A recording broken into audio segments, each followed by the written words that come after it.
Hello students. तो हमारा अगला टॉपिक है intensity of electric field due to electric dipole.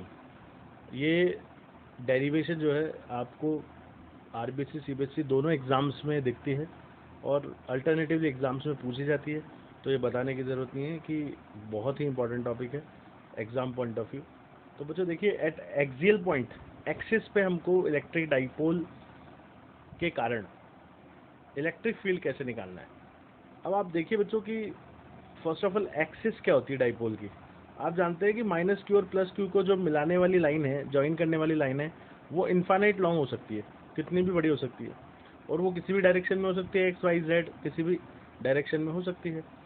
तो बच्चों ये ध्यान रखने की बात है कि जो एक्सिस है, जो एक्सिस होती है, वो इन्फाइनाइट लॉन्ग लाइन है और हमको इसके किसी भी पॉइंट पे इलेक्ट्रिक फील्ड फाइंड आउट करना है। तो हमने मान लिया पॉइंट पी, जिस पर हमको इलेक्ट्रिक फील्ड फाइंड आउट करना है माइनस क्यू और प्लस क्यू दोनों के कारण, राइट। अब डायग्राम में बच्चों आप देखिए, ए बी, हमने ए बी पे dipole minus Q plus Q रखा है और पॉइंट पी पे हमको इलेक्ट्रिक फील्ड फाइंड आउट करना है। अब थोड़ा ध्यान दीजिए, तो हम जानते हैं ए बी की टोटल डिस्टेंस होती है 2a, माइनस क्यू से प्लस क्यू के बीच की डिस्टेंस 2a होती है। ओ अगर मिड पॉइंट है तो 2a का हाफ क्या होगा, a। तो ए ओ कितनी हो गई, a, और ओ बी कितनी हो गई, a, राइट, दोनों इक्वल हो गई। इसके बाद बच्चों हम जानते हैं मिड पॉइंट ओ से, ध्यान दीजिएगा यहाँ पे, मिड पॉइंट ओ से पॉइंट पी की डिस्टेंस आर है। मिड पॉइंट ओ से पॉइंट पी की डिस्टेंस कितनी है बच्चों, आर है। आर क्यों है, क्योंकि यहाँ पर हम ए और बी से आर नहीं डिस्टेंस कंसिडर कर सकते, क्योंकि डाइपोल का मतलब यही है कि माइनस क्यू प्लस क्यू दोनों हैं, तो हमको फिर मिड पॉइंट से ही कंसिडर करना पड़ेगा। तो ओ पी इक्वल टू हमने आर लिए बच्चों, ध्यान दीजिएगा। इसके बाद अगर आप डायग्राम में देखें तो यहाँ पर ए पॉइंट से और पी पॉइंट के बीच की डिस्टेंस कितनी होगी, तो ए ओ हो गई ए और ओ पी हो गई आर। तो हम ए पी को क्या कह सकते हैं, आर प्लस ए कह सकते हैं। इसी तरह से अगर बी पी की वैल्यू निकालनी हो तो बी पी कितनी होगी। अब ज़रा ध्यान से देखिए, क्योंकि ओ पी आर है और ओ बी ए है और हमको चाहिए क्या, बी पी। तो हमें क्या करना पड़ेगा बी पी निकालने के लिए, ओ पी में से ओ बी को माइनस करना पड़ेगा, मतलब आर माइनस ए हो जाएगी। तो बच्चों ये ध्यान रखने की बात है। अब जो इसमें बहुत इंपॉर्टेंट बात है वो आपको समझनी है, इलेक्ट्रिक फील्ड का डायरेक्शन, और यही सबसे इंपॉर्टेंट बात है इस डेरिवेशन में जो आपको बहुत ध्यान से समझना है। बच्चों अगर आप ध्यान दें तो सबसे पहले हमने लिया electric field due to minus Q charge at point P. इसको हमने इवन कंसिडर किया है माइनस क्यू के कारण, ठीक है बच्चों। अब अगर माइनस क्यू के कारण अगर हम इवन कंसिडर करते हैं तो ध्यान दीजिएगा, इलेक्ट्रिक फील्ड का डायरेक्शन हम जानते हैं माइनस चार्ज के कारण हमेशा उसकी तरफ होता है, मतलब माइनस क्यू की तरफ होगा। तो इस तरह से इवन का डायरेक्शन माइनस क्यू की तरफ, मतलब ए की तरफ हो गया है। That is why we have written E one magnitude equal to K Q upon R plus ए का स्क्वायर। अब आप सोच रहे होंगे आर प्लस ए का स्क्वायर कैसे आ गया। बच्चों फॉर्मूला पढ़ चुके हैं, from E equal to K Q upon are square. किसी पॉइंट चार्ज के कारण हम जानते हैं इलेक्ट्रिक फील्ड कितना होता है बच्चों, के क्यू अपॉन आर स्क्वायर। अब आर स्क्वायर का मतलब यहाँ एग्जैक्ट क्या है, डिस्टेंस का स्क्वायर। डिस्टेंस किस किस के बीच में लेना है अपन को, चार्ज से पॉइंट पी के बीच में। अब चार्ज कौन है, माइनस क्यू। अब माइनस क्यू कौन से पॉइंट पे, ए पे, और पी की डिस्टेंस कितनी होगी ए से, ए पी। और ए पी की वैल्यू अपन ने ऊपर देखो डायग्राम में क्या निकाली है बच्चों, आर प्लस ए। तो हमने इसलिए आर प्लस ए का होल स्क्वायर कर दिया अकॉर्डिंग टू फॉर्मूला, ठीक है बच्चों। टूवर्ड्स ए, डायरेक्शन क्या होगा इसका, टूवर्ड्स ए पॉइंट या माइनस क्यू की तरफ।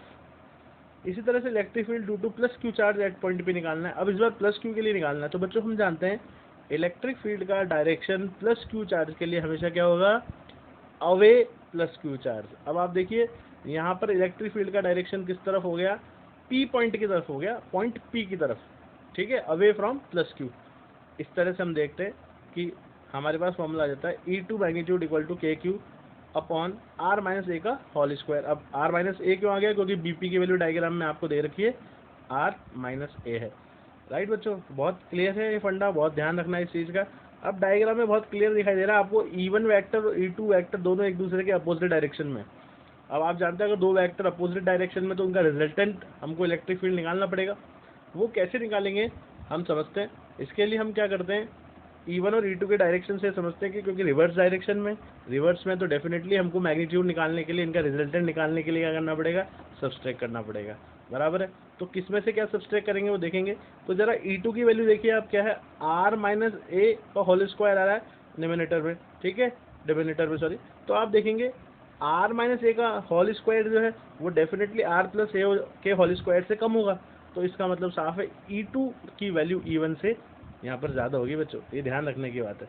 तो आगे देखिए इसको, since E1 and E2 are opposite in direction to each other, so intensity of electric field at axial point P will be E magnitude will be E2 minus E1। अब आप बोलेंगे sir E2 में से E1 minus क्यों किया, E1 में से E2 क्यों नहीं किया, माइनस क्यों किया, ये तो समझ में आ गया क्योंकि अपोजिट डायरेक्शन में अगर वेक्टर अपोजिट में तो मैग्नीट्यूड निकालने के लिए माइनस करना पड़ेगा। तो आप देख रहे हैं बच्चों E2 माइनस E1 क्यों हुआ है, क्योंकि E2 ग्रेटर है E1 से। क्यों है E2 ग्रेटर, क्योंकि E2 के डिनोमिनेटर में आप देख रहे हैं क्या आ रहा है, R माइनस ए, जो कि छोटा है R प्लस ए से। तो इक्वेशन 3 हमारे पास आ गई। इसके बाद हमने 2 1 से वैल्यू हमने 3 में पुट कर दी बच्चों। तो आप देख रहे हैं वैल्यू पुट करने के बाद KQ कॉमन ले लिया हमने। KQ कॉमन लेने के बाद आपके सामने स्टेप चल रही है 1/r माइनस ए का whole square minus r plus ए का होल स्क्वायर। ठीक है, अब एलसीएम लेना है बच्चों, ध्यान रखना थोड़ा सा। तो एलसीएम लेना है तो डेफिनेटली अपन को पूरा एलसीएम लेना पड़ेगा, आर माइनस ए का होल स्क्वायर और आर प्लस ए का होल स्क्वायर। ऊपर क्या बचेगा, आर प्लस ए का whole square minus r minus a का होल स्क्वायर बच जाएगा। आई होप इसमें कोई प्रॉब्लम वाली बात नहीं है। अब आप देख रहे हैं इसके बाद हमको होल स्क्वायर खोलना है बच्चों। तो कैसे खोलेंगे, KQ तो अपन ने कॉमन ले लिया बाहर, और वापस आप देखिए तो आर प्लस ए का होल स्क्वायर जो है उसको अपन क्या लिख सकते हैं, ए प्लस बी के होल स्क्वायर से a square plus b square plus 2ab। तो हमने क्या लिख दिया जरा देखिए, आर स्क्वायर प्लस ए स्क्वायर प्लस 2ra। फिर ध्यान दीजिए आप यहाँ पर,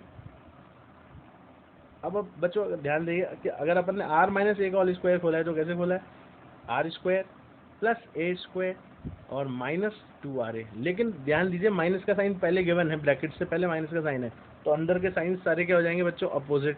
तो देखिए आप, आर स्क्वायर जो प्लस का था वो माइनस का हो गया, ए स्क्वायर जो प्लस का था वो माइनस का हो गया, और 2ra जो माइनस का था वो प्लस का हो गया। ठीक है, ये ध्यान रखिएगा। इस तरह से हम देख रहे हैं आर स्क्वायर से a square cancel, are square से आर स्क्वायर कैंसिल आउट हो जाएगा, ए स्क्वायर से ए स्क्वायर कैंसिल आउट हो जाएगा, और 2ra ऐड हो जाएंगे बच्चों, और क्या बन जाएगा वो 4ra। इस तरह से हम देखते हैं कि हमारे पास इक्वेशन आती है E equal to KQ 4ra R square minus A square का होल स्क्वायर। ठीक है बच्चों, अब आप आगे देखते हैं तो KQ अपने पास कॉमन आया हुआ है, 4ra को हम 2 × 2ra लिख सकते हैं। ठीक है, इसके आगे देखते हैं अपन बच्चों। अब यहाँ ध्यान रखने की बात यह है कि हमको डाइपोल मोमेंट की फॉर्म में इसको लिखना पड़ेगा। तो डेफिनेटली Q के साथ जब 2a मल्टीप्लाई होगा तभी तो डाइपोल मोमेंट P आएगा। तो हमने क्या करा देखो, Q और 2a को एक जगह कर लिया और बच गया अपना 2r। अगर आप इस पूरी टर्म को मल्टीप्लाई करेंगे तो हमारे पास आप देख रहे हैं ऊपर वाला रिजल्ट आ जाएगा। ठीक है, अब इसके बाद देखिए आप 2kpr, जो 2 बचा हुआ था, जो r के साथ 2 था, हमने उसको तो बाहर निकाल दिया 2, kp बचा हुआ है, kp रह गया। अब ये p कहाँ से आ गया आप देख रहे हैं, तो बच्चों Q × 2a का प्रोडक्ट हम जानते हैं डाइपोल मोमेंट p के इक्वल होता है। इस तरह से वो p बच जाएगा, और जो r के साथ वाला 2 था वो आगे चला जाएगा। अब R square minus A square के होल स्क्वायर को बच्चों हम यहाँ पर क्या लिख सकते हैं, ये समझने की बात है। तो आप देख रहे हो आर की पावर 4 क्यों लिखा है, आर की पावर 4 लिखने का बहुत सिंपल सा कारण ये है कि आप बोल सकते हैं यहाँ पर आर की वैल्यू जो है बच्चों, ये आर की वैल्यू बहुत ज़्यादा है, किससे किससे बहुत ज़्यादा है, greater than A, that is why we can write this one. तो हम क्या कर सकते हैं, ए को इग्नोर कर सकते हैं, ए को इग्नोर कर सकते हैं, तो आर की पावर स्क्वायर का स्क्वायर क्या हो जाएगा, आर की पावर 4 हो जाएगा बच्चों।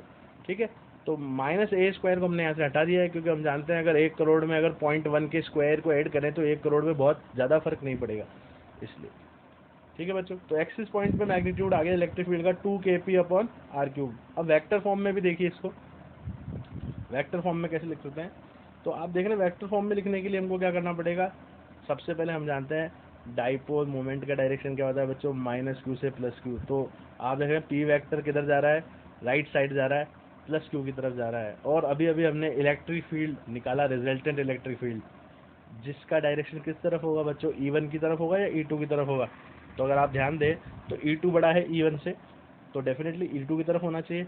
तो हमने कह दिया कि इलेक्ट्रिक फील्ड का डायरेक्शन राइट साइड ही होगा। इस तरह से वेक्टर फॉर्म में हम क्या लिखेंगे, E vector equal to 2kp वेक्टर/r³। ये बहुत इंपॉर्टेंट बात है बच्चों, ये आपको ध्यान रखनी है। ठीक है, एग्ज़ाम के हिसाब से, तो आप इसको पढ़िए। ठीक है, thank you so much for the day.